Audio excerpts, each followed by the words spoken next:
liền ai tăng phần lâm ấy này bàn prọ tòng prọ ấy đây không cô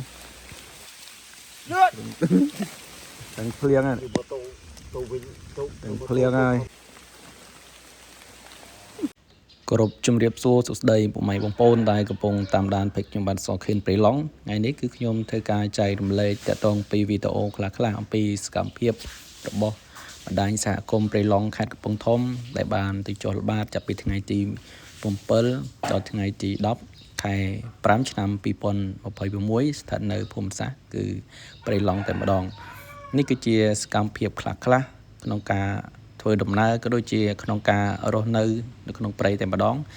លែងលើថាពុកម៉ែបងប្អូនធ្លាប់តែឮឈ្មោះថាបណ្ដាញសហគមន៍ព្រៃឡង់ចុះល្បាតប៉ុន្តែមិនដែលដឹងពីទស្សនវិជ្ជានៅក្នុងព្រៃថានៅពេលដែលពួកគាត់ចុះល្បាតហ្នឹងគាត់មានការរស់នៅក៏ដូចជាទុក្ខលំបាកអំពីបញ្ហាប្រឈមអ្វីខ្លះនៅក្នុងព្រៃចឹងណាពុកម៉ែបងប្អូនប្រហែលណាស់នៅក្នុងរដូវជិតដល់រដូវផ្សារដែរប៉ុន្តែឃើញថាទឹកស្ថានភាពទឹកគឺថាមានការខ្វះខាតមែនទែនដោយសារតែតំបន់ខ្លះបងប្អូនយើងរកតែទឹកហូរមិនបានទេបាទគឺថាទឹកដុះស្លែបាទគឺថាទឹកជ្រះខ្លាំងមែនទែនហើយនេះគឺជាទស្សនវិជ្ជានៅពេលរាត្រីពេលយប់ដែលយើងកំពុងតែរៀបចំក្នុងការចង់រឹងចង់អីដើម្បីស្នាក់នៅចឹងណាហើយប៉ុន្តែអ្វីដែលលំបាកសម្រាប់ពួកយើងនេះគឺថានៅក្នុងព្រៃបងប្អូនគឺថាព្រលឹមឡើងគឺថាមានភ្លៀងធ្លាក់ជាខ្លាំងមែនទែនបាទហើយគឺថាពេលល្ងាចចឹងទៅយើងមានការហូបបាយហូបអីជុំគ្នាចឹងទៅបាទ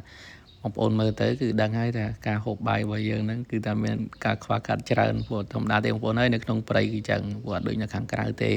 ខាងក្រៅយើងអាចទៅទិញគ្រឿងនេះគ្រឿងនោះផ្សំបានច្រើនក្រុមមុខបានប៉ុន្តែនៅក្នុងព្រៃគឺថាអត់មានទេបាទគឺថាសាច់ដែលយើងទិញមកពីស្រុកគឺយើងយកទៅអាំងនៅក្នុងព្រៃហ្នឹងសាច់ជ្រូកស្រុកហ្នឹងគឺថា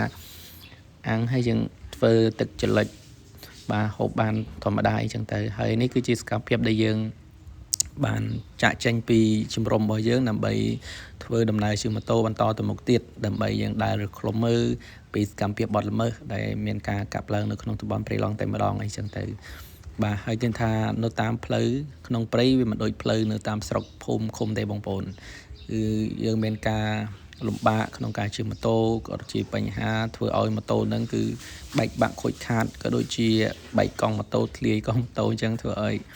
បាទគឺថាក្នុងការខាត់បងច្រើនមែនតែនហើយមិនថ្មីទេពុកម៉ែបងប្អូនដោយសារការលះបង់និងការស្រឡាញ់នៅធនធានធម្មជាតិអញ្ចឹងគឺយើងមានតែចូលរួមចាប់ផ្ដើមពីខ្លួនយើងទាំងអស់គ្នាដើម្បីថែរក្សាការពារនៅសម្បត្តិធនធានធម្មជាតិរបស់យើងដើម្បីទុកដល់ក្មេងចំនួនក្រោយគាត់បានមើលផងដែរ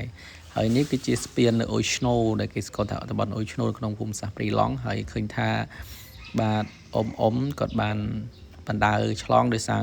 ស្ពាននេះគឺយើងជឿមិនកើតទេពុកម៉ែបងប្អូនគឺយើងជឿមានហានិភ័យខ្លាំងណាស់អាចនឹងធ្វើឲ្យផ្លាត់ឬក៏ផ្លាតធ្លាក់ទៅក្នុងអូតែម្ដងអញ្ចឹងណាបាទហើយឃើញថាយើងធ្វើដំណើររយៈពេល1ថ្ងៃនេះបាទគឺថាបែកកង់ម៉ូតូរហូតដល់2គ្រឿងបងប្អូនហើយគឺថាងាកបែកតែម្ដងហើយប៉ុន្តែនេះគឺបញ្ហាប្រឈមធំបំផុតមួយទៀតនេះគឺថាជិះម៉ូតូគឺថាប្រាំងនេះគឺបានបកជាមួយនឹងកុលបាទធ្វើឲ្យចលោតបាទពេញនឹងឯងហើយឃើញថាស្ថានភាពនៅពេលភ្លៀងហើយក៏ធ្វើឲ្យបែកបាក់ខូចប្រាំងដែរបាទធ្ងន់ធ្ងរដែរអញ្ចឹងណាហើយគឺថាប្រាំងនេះគឺធ្វើលេងកើតហើយបាទអរគុណច្រើនចំពោះពុកម៉ែបងប្អូនដែលបានតាមដានទស្សនានៅវីដេអូខ្ញុំបាទសងខៀនព្រៃឡង់ហើយកុំភ្លេចពុកម៉ែបងប្អូនស្រឡាញ់ពេញចិត្តនិងគាំទ្រលើកទឹកចិត្តដល់ពួកគាត់ជួយ like ជួយ share ទាំងអស់គ្នាអរគុណច្រើនពីខ្ញុំបាទសងខៀនព្រៃឡង់